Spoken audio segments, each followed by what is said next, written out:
நோயாளிகளுக்கு மட்டும் இல்ல, உடல்ல என்ன பிரச்சனையா இருந்தாலும் ஒரு அருமருந்தா நம்ம வீட்ல எப்பவுமே இருக்கக்கூடிய ஒரு மூலிகை தான்.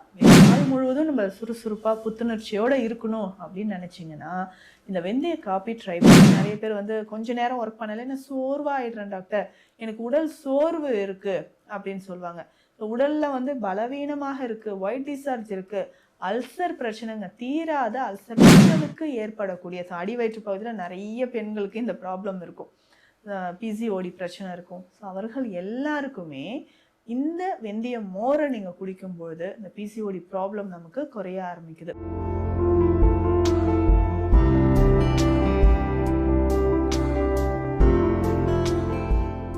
வணக்கம், நான் டாக்டர் நித்யா, சித்தா ஃபிசிஷியன்.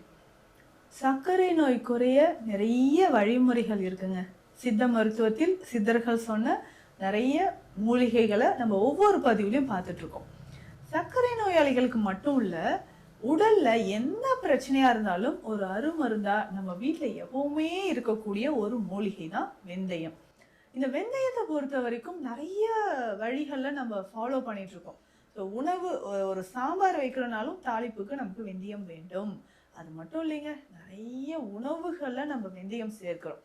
அப்படி சேர்த்து நம்ம பயன்படுத்தும் பொழுது இந்த வெந்தயத்தோட பலன்கள், நார்மலா இதை சாப்பிடலாமா, முளை கட்டி சாப்பிடலாமா, பொடி செய்து சாப்பிடலாமா, நிறைய டவுட்ஸ் இருக்குங்க. பொதுவாக நீங்க வெந்தயம் ஊற வைத்தோ இல்ல பொடியாக சாப்பிட்றது உடலுக்கு ரொம்ப ரொம்ப நல்லது. முளைக்கட்டிய வெந்தயம் சாப்பிடும்போது இன்னும் கூடுதல் பலன்கள் உங்களுக்கு கிடைக்குது. ரிச் புரோட்டீன் சோர்ஸுங்க, ரிச் ஃபைபர். இப்போ வெந்த அயம் அப்படின்னு சொல்லும்போது இதுல இரும்பு சத்து ரொம்ப அதிகம். யாரெல்லாம் அனிமியா, அதாவது ரத்த சோகை இருக்கு, பிளட் வந்து எனக்கு ரொம்ப கம்மியா இருக்குங்க அப்படின்னு சொன்னீங்கன்னா, நம்ம உடல்ல ஹீமோகுளோபின் லெவல் நல்லா இன்க்ரீஸ் ஆகிறதுக்கு வெந்தயம் நமக்கு பயன்படுது. ரெகுலரா நம்ம வெந்தயம் எப்படி சாப்பிடலாம், அதுவும் முளைக்கட்டு வெந்தயம், இதனோட பலன்கள் என்னன்றதை நம்ம தெரிஞ்சுக்கலாங்க. சுகர் லெவல் நல்லா உங்களுக்கு குறையணும் அப்படின்னு சொன்னா வெந்தயம் நமக்கு பயன்படுது. இந்த முளைக்கட்டிய வெந்தயத்தில் பாலிசாக்கரைட்ஸ் ரொம்ப அதிகம், ஃபைபர் ரொம்ப ரொம்ப அதிகங்க. இதனால என்ன ஆகும்னா, நமக்கு அந்த அதிகமான பசி உணர்வு குறைந்து இன்சுலின் செக்ரிஷன் நமக்கு தூண்டப்படுது. இந்த சுகர்னால வரக்கூடிய இந்த டயபெட்டிக் நியூரோபதி அப்படின்னு சொல்றோம் பார்த்தீங்களா, இந்த நரம்புகள் பாதிப்பு, கால் பாதத்துல எனக்கு குத்தல் வலி இருக்கு, குடைச்சல் இருக்கு. நிறைய பேருக்கு இந்த டயபெட்டிக் ஃபுட் அப்படின்ற ஒரு பிரச்சனை இருக்கும். கால் பாதத்துல வந்து நமக்கு எரிச்சலோட சேர்ந்து அல்சர் மாதிரி புண்கள் மாதிரி உருவாகுது. அது சரியாகிறதுக்கு உங்களுக்கு இந்த வெந்தயம் பயன்படுது. அது முளைக்கட்டிய வெந்தயம் பயன்படுத்தலாம். இந்த முளைக்கட்டிய வெந்தயம் காலையிலே நம்ம வந்து ஒரு 2 ஸ்பூன் அளவுக்கு சாப்பிட்லாங்க. இல்லைன்னா இந்த முளைக்கட்டிய வெந்தயம் இருக்கு பார்த்தீங்களா, கஞ்சியாக நம்ம குடிக்கலாம். எப்படின்னா ரொம்ப சிம்பிள். நம்ம இந்த வெந்தயத்தை, முளைக்கட்டிய வெந்தயம் ஒரு 2 ஸ்பூன் அரைச்சி நம்ம எடுத்துக்கிறோம். இதனோட நீங்க ஏதாவது சிறுதானியங்கள் சேர்த்துக்கலாம். அதாவது சாமை, குதிரைவாளி, திணை, ஏதாவது ஒரு சிறுதானியம். சரிங்களா, இந்த சிறுதானியம் நம்ம எடுத்துக்க போறோம். இந்த முளைக்கட்டிய வெந்தயம் ரெண்டும் சேர்த்து நல்லா கஞ்சி மாதிரி காய்ச்சி, இதுல நமக்கு வந்து சீரகம் சேர்த்துக்கலாம், கொஞ்சம் உப்பு, பெருங்காயம் சேர்த்து இதை கஞ்சி மாதிரி 2-3 கிளாஸ் காலையிலே குடிச்சிடலாம். அவ்வளவு நல்லதுங்க. இதே மாதிரிதான் இந்த முளைக்கட்டிய வெந்தயம் இருக்கு பார்த்தீங்களா, இதை நல்லா உலர்த்தி பவுடரா செஞ்சுட்டு இதுல நீங்க இட்லி தோசையோ இல்ல களி நம்ம சேரணும். வெந்தய களி அவ்வளவு நல்லது. இட்லி தோசை, நிறைய பேர் வெந்தய குழம்பு வைப்பாங்க. அதே மாதிரி களி, வெந்தய களி அவ்வளவு சிறப்பானது. இதுல வந்து கருப்பட்டி சேர்த்து நம்ம வெந்தய களி எடுத்துக்கும் போது இந்த நிறைய பேருக்கு இருக்கக்கூடிய அந்த யுட்ரஸ், ஃபைப்ராய்டு யுட்ரஸா இருக்கட்டும், இடுப்பு எலும்புகள் வலிமையாக இருப்பதற்கும், போன் டென்சிட்டி நார்மலா இருக்கிறதுக்கும் இது பயன்படுது.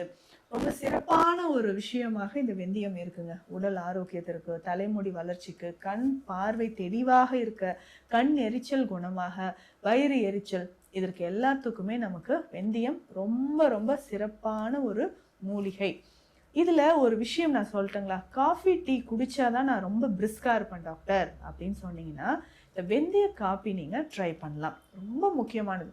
இதை குடிக்கும்பொழுது உடல் சுறுசுறுப்பாக, ஒரு நாள் முழுவதும் நம்ம சுறுசுறுப்பா புத்துணர்ச்சியோட இருக்கணும் அப்படின்னு நினைச்சிங்கன்னா இந்த வெந்தய காபி ட்ரை பண்ணுங்க. ஏன்னா நம்ம வந்து சுகர் ஆட் பண்ணி காஃபி டீ டெய்லி குடிக்கிறீங்கன்னா நமக்கு அசிடிட்டி, அல்சர் ஃபார்ம் ஆகுது. இந்த வெந்தய காபி குடிச்சு பாருங்க, உடலுக்கு நிறைய ஆரோக்கிய நன்மைகளை தருது அப்படின்னு சொல்லலாம்.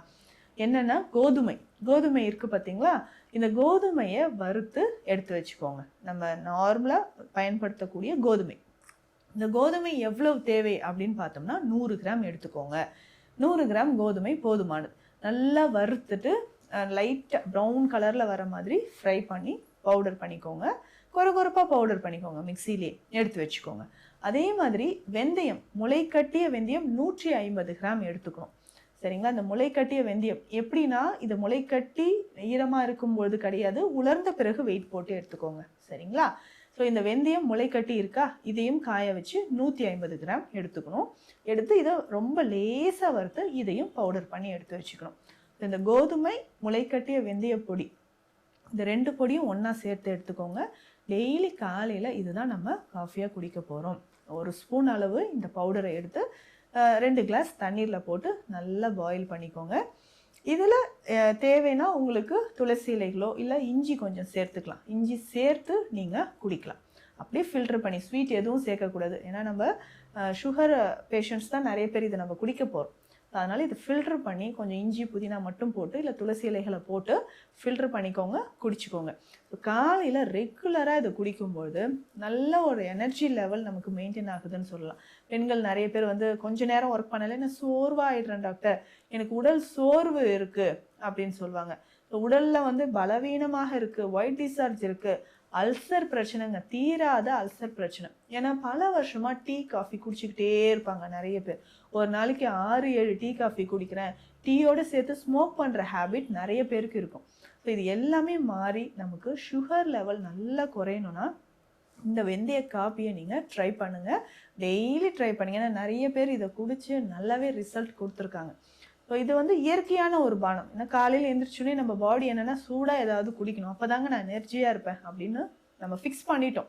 ஸோ அதுக்கேற்ற மாதிரி சூடாக நீங்கள் குடிக்கணும்னா இந்த வெந்தய காப்பி குடிக்கலாம். ஸோ ஒரு நாளைக்கு காலையிலையும் மாலை நேரத்துலையும் இதை குடிச்சிக்கிட்டே வரும்பொழுது உடலில் அதிகமான ஆற்றல் நமக்கு உண்டாகுது, சுறுசுறுப்பாக இருக்கலாம். அதே மாதிரி இந்த முளைக்கட்டிய வெந்தயத்தில் இருக்கக்கூடிய நார்ச்சத்து, பாலிசாக்கரைட்ஸ், இது எல்லாமே மலச்சிக்கலை போக்கக்கூடியது. ஆசனவாய் பகுதியில் மூலம் இருக்குது, எரிச்சல் இருக்குது அப்படின்னு சொன்னீங்கனாலும் முளைக்கட்டிய வெந்தயம் நம்ம பயன்படுத்திக்கலாம். ஸோ ரெகுலராக இந்த முளைக்கட்டிய வெந்தயத்தை பொடியாகவோ இல்லை முளைக்கட்டி அப்படியே இருக்குன்னா இது ஒரு 2 ஸ்பூன் நீங்கள் ஒரு வெஜிடபிள் சாலட் சாப்பிட்றீங்க அப்படின்னா இதனோட எடுத்துக்கலாம். இப்போது சம்மர் வந்துடுச்சு இல்லைங்களா, மோரில் சேர்த்து இந்த முளைக்கட்டிய வெந்தயம் நம்ம பயன்படுத்தலாம். 1 ஸ்பூன் அளவுக்கு முளைக்கட்டிய வெந்தயம் எடுத்து மோர் சேர்த்து நல்லா இதை ஜூஸ் மாதிரி ரெடி பண்ணிக்கோங்க, அரைச்சி எடுத்துருக்கோங்க.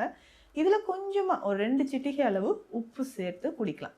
அந்த மோரோடு சேர்த்து இந்த வெந்தயம் குடிக்கும்பொழுது இந்த டிஸ்மெனோரியா அப்படின்னு சொல்கிறோம் பாருங்கள், பெண்களுக்கு ஏற்படக்கூடிய அடி வயிற்று பகுதியில் நிறைய பெண்களுக்கு இந்த ப்ராப்ளம் இருக்கும், பிசிஓடி பிரச்சனை இருக்கும். ஸோ அவர்கள் எல்லாருக்குமே இந்த வெந்தய மோரை நீங்கள் குடிக்கும்பொழுது இந்த பிசிஓடி ப்ராப்ளம் நமக்கு குறைய ஆரம்பிக்குது. இது மட்டும் இல்லாமல் தீராத நாட்பட்ட மூட்டு வலி, ரொம்ப சிம்பிளான ஒரு விஷயம். மூட்டு வலிகளுக்குமே இந்த முளைக்கட்டிய வெந்தயத்தோடு ஓமம் சேர்த்து நம்ம சாப்பிட்டுட்டு வரலாம். ஸோ ஓமப்பொடியும் முளைக்கட்டிய வெந்தய பொடியும் சம அளவு எடுத்து மோரில் கலந்தோ இல்லை வெந்நீரில் கலந்தோ குடிச்சிட்டு வாங்க. மூட்டு வலி, நிறைய பேருக்கு இந்த சைனோவியல் ஃப்ளூயிட் குறைவாக இருக்கும். ஸோ அது சரியாகிறதுக்கும் இதை நம்ம பயன்படுத்திகிட்டே வரலாம். ஸோ முளைக்கட்டிய வெந்தயம் யார் யார் எப்படி பயன்படுத்தலாம் அப்படின்றத இந்த பதிவில் பார்த்தோம். சித்த மருத்துவம் தொடர்பான மருத்துவ ஆலோசனைகளுக்கு ஸ்க்ரீனில் இருக்கிற நம்பருக்கு காண்டாக்ட் பண்ணுங்கள். நன்றி.